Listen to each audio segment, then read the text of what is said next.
Welcome to the Sur-thrival Guide podcast, a short series of daily impactful episodes full of ideas and tips on how to thrive in survival mode during the corona crisis. Every weekday, with the help of a special guest expert, we'll be exploring different tools to add to your Sur-thrival toolkit. So strap yourselves in and get ready to be inspired as we show you the way to Sur-thrival.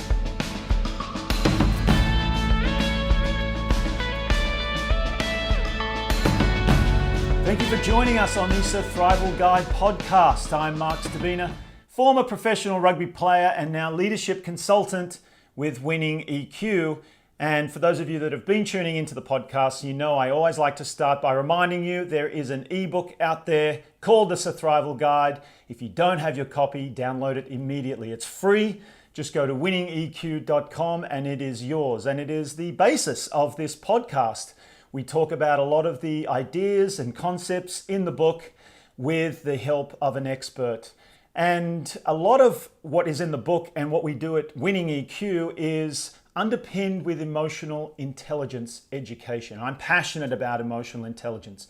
And one element of that is self-awareness. In fact, arguably the godfather of emotional intelligence, the neuroscientist and author Dan Goleman, he speaks about a 4-step model. Self-awareness is one of them, and that's the top of the model. Self-management, relationship management, and also social awareness. So we're going to dive into self-awareness today. And I have an expert in emotional intelligence and self-awareness to help me do that. His name is Mark Francis. He's the founder of Uspire in the UK. So he's joining us from London, which is exciting. And just think about that, London. 11-hour flight away from me in California, 8-hour time difference, I think, and they are experiencing the same lockdown that we are here. We truly are in this together all over the world. We have Mark Francis with us today, who's also a business mentor of mine, and he's also a leadership consultant. And it gives me great pleasure to welcome him to talk about self-awareness and other things. Mark Francis. Mark. Hi, Mark. Good to see you. Great to see you. Thanks again so much. You're a busy man. In fact, you've got to jump off and do some more coaching and save the world straight after this. So we'll make this impactful and keep it short. Thank you so much for joining us. How are you? How are things over there in London? Yeah, we are still on lockdown over here, so it's as tough as it is over in the States. But I think we're getting to the point where we're starting to look forward rather than internally, which is positive. Great. I always like to ask our guests to give a perspective. Now, especially being in London, you are in lockdown, as you said. What's a typical day in lockdown for you? Just to give us an idea of what Mark Francis gets up to on a daily basis under quarantine. Well, the good news is that I'm sleeping well at the moment, and I'm an early riser. So 5 a.m., I'll tell you what I do between 5 and 8. And it's very different to the old pre-pandemic world. I meditate, which is something you do, Mark, and that helps me to calm before the rest of the day. I go on walks with my dog every morning, and I make sure I go on a different path every day. And I'm discovering so many different parts of my local community I'd never realized were there. So that's amazing. And I read a chapter of a book every day. And the first 3 things I do. And that is also very calming. So I'm reading Brené Brown at the moment, Dare to Lead, which is an amazing book. She is wonderful. Yeah. Just while we're on it, what's another book that I know you go through them? You're a very intelligent man. What's another book that has caught your attention that you think's a great one to read during this pandemic? I love that you're a very intelligent man. That's the first time it's ever been said to me. One I've reread is called NLP at Work. And I've found it brilliant. It's by Sue Knight with a K. And it's great. NLP at Work. I would recommend that. Thank you. Just write that down. You know what? I'll watch this episode back and I'll get that myself. Now, I gave you a brief intro. Can you give us a 2-minute version of how you ended up starting Uspire UK and a little bit about your leadership background? Yeah, wow. I reckon it goes back when I was in Miami. So when I was 8, my dad was working in the US and I lived in Miami for a year. on Cocoa Beach, would you believe? It was awesome. And I went to SeaWorld and I saw the dolphin show and it was amazing. And I waited behind the arena for the trainer to come out. And I asked her afterwards, I said, how do you make the dolphins do that? And she said, I don't make the dolphins do anything. They decide what they want to do. And they act on the trust-based relationship and they do stuff to make me happy. And I said, yeah, but surely you give them fish and that's a reward and an incentive. And she said, no, it isn't. They do it anyway. The fish is really just a thank you from me. And on reflection, I think that made a massive difference to how I think about how you influence other human beings in this world, that you establish trust first, you show that you care first, and then you've got half a chance to influence. And I think it came from way back then. And for the last 18 years, I've run a business, as you say, Uspire, which is all about education in business. So I try to apply the same principles of trust-based rather than just transactional relationships. So that's the philosophy and the nature of what we do. That's perfect. I love that you were introduced to the power of emotional intelligence as an 8-year-old. I mean, we all are, but for you to actually start to conceptualize that, and no doubt you developed a passion, and that's led to where you are today. And it took me about 40 years, Mark. It took me about 40 years for it to click, though.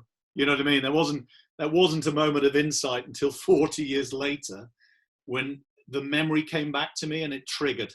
So a lifetime of learning. Yes, another good lesson for us as well. It's never too late. And as you said, that's kind of what we're talking about today. Self-reflection, going inward, thinking about where we've come from, and moments like those being triggered and then applying them to the situation we're in today is another basis of emotional intelligence.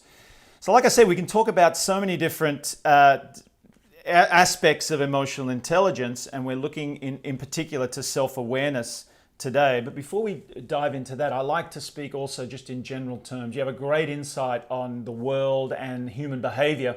What is, in this pandemic, what is one aspect of it that is considered darkness for you, or the shadow of what's going on in human behavior? Just an observation of yours that doesn't need to be in business.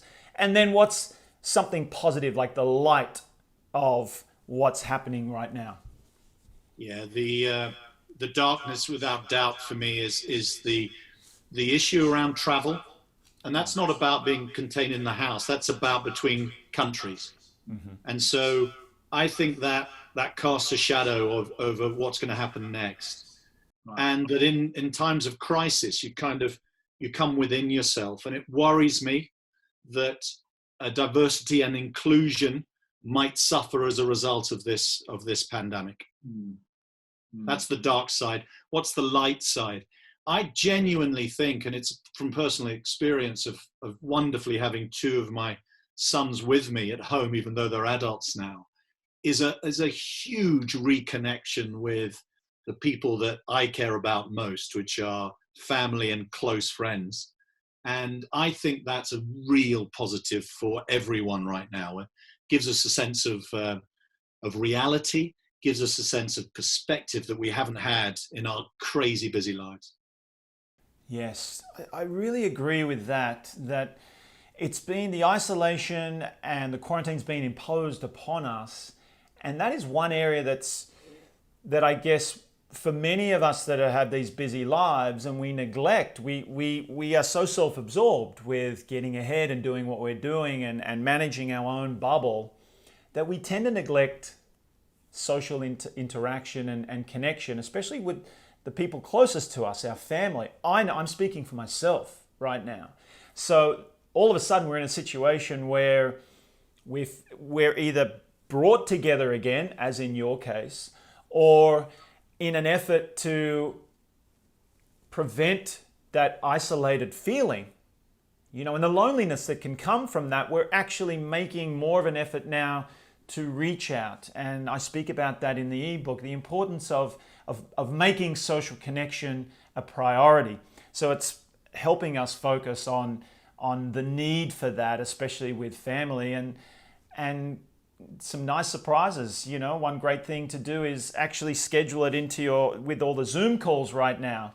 You know, I thought about this the other day. I thought what would be a great practice, especially for me, and I recommend everybody do this. Look at all your social groups throughout the years. Go back to high school, and create little reunions for some of those social groups.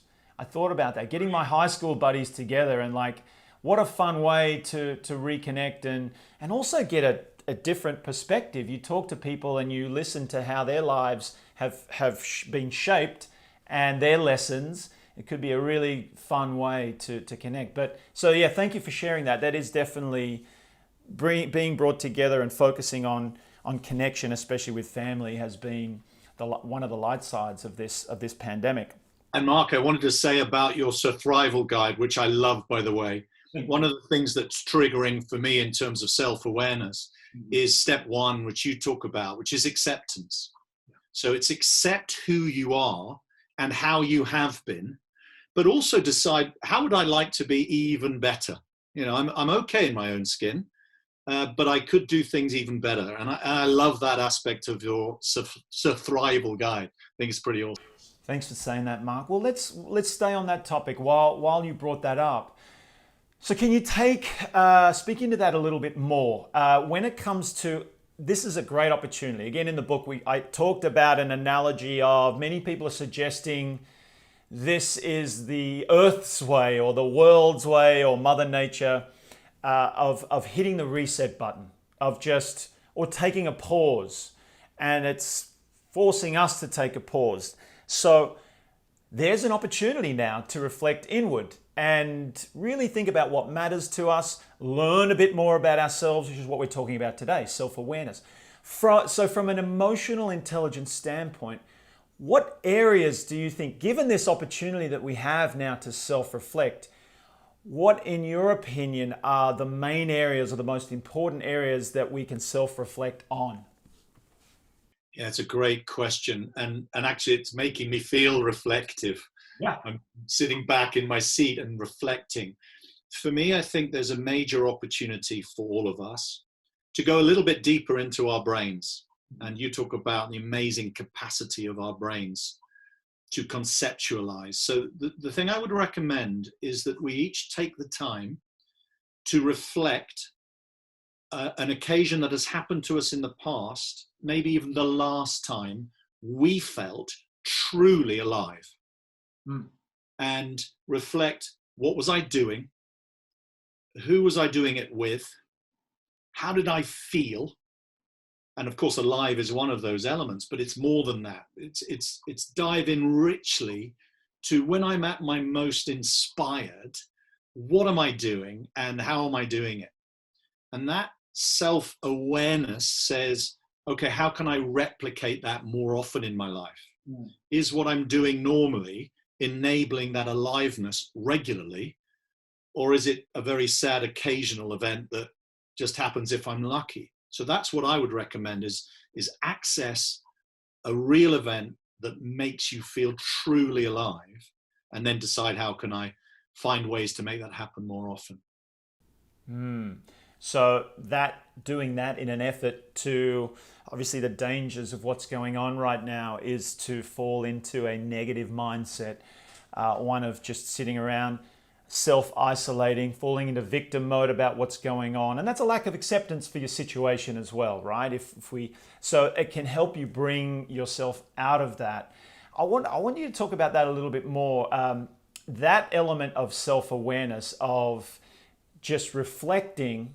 Now, you mentioned reflecting on a moment in time to now bring that joy, or the feelings of joy and positivity and happiness, into the current situation.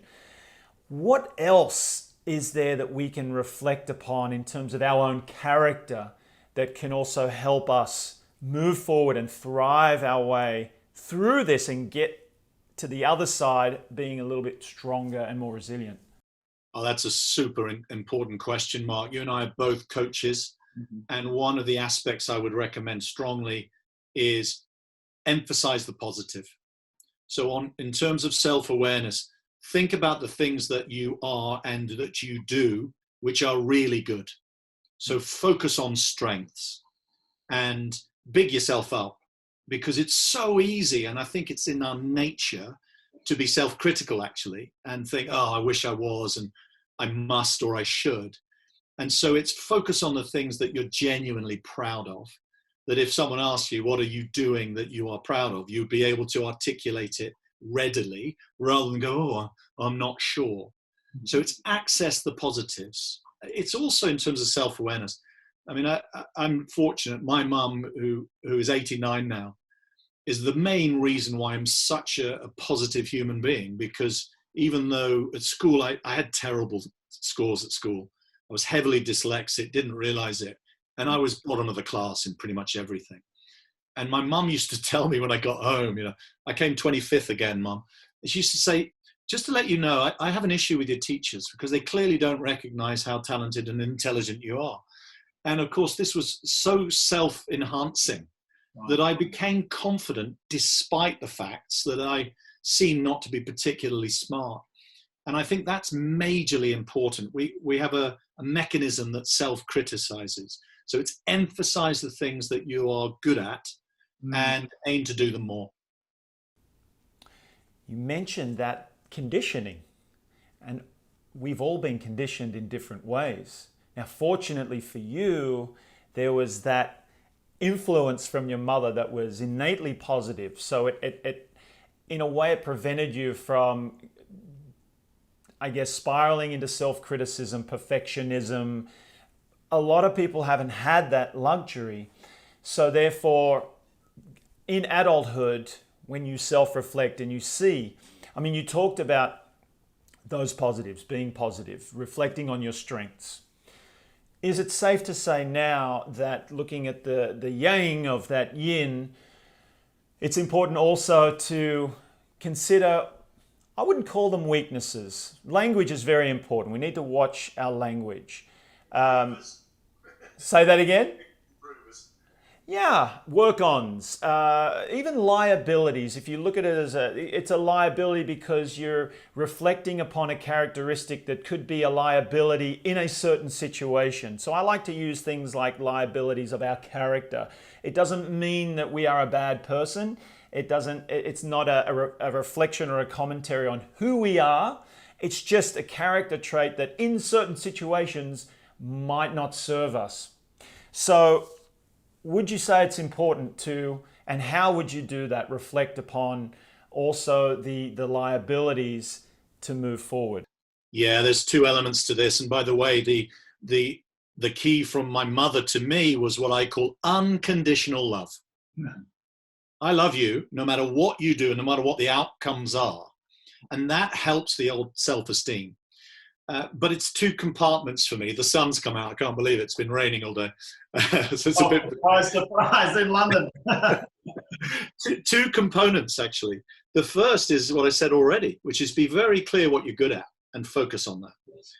And be comfortable in your own skin to say, do you know what? And there's some areas that I'm not as good at or I'm not proud of.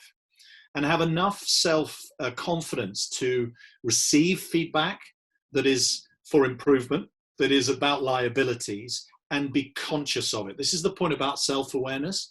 I actually know my weaknesses really well, but I know them because I'm conscious of them. I know them because I receive great feedback from the people I care about, like my lovely wife and my sons. They're very free with their feedback. Yeah. So I know, but it doesn't affect how I feel about myself. I'm comfortable in my own skin and conscious that there are a number of things that need to be better. So it's that kind of complementary strengths and improvers with absolute clarity.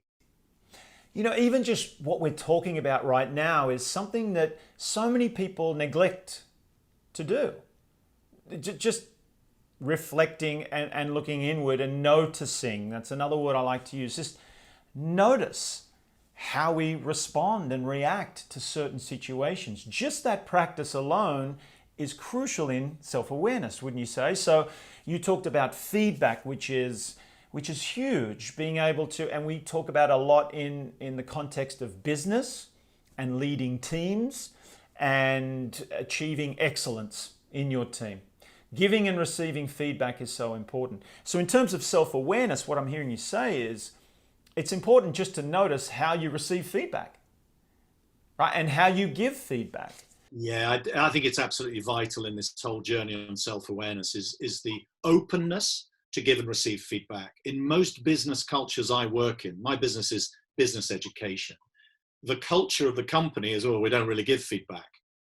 And of course, that's a disaster because you don't really get enriched and you certainly don't improve unless there's clarity about what you're good at and what you need to do to be better.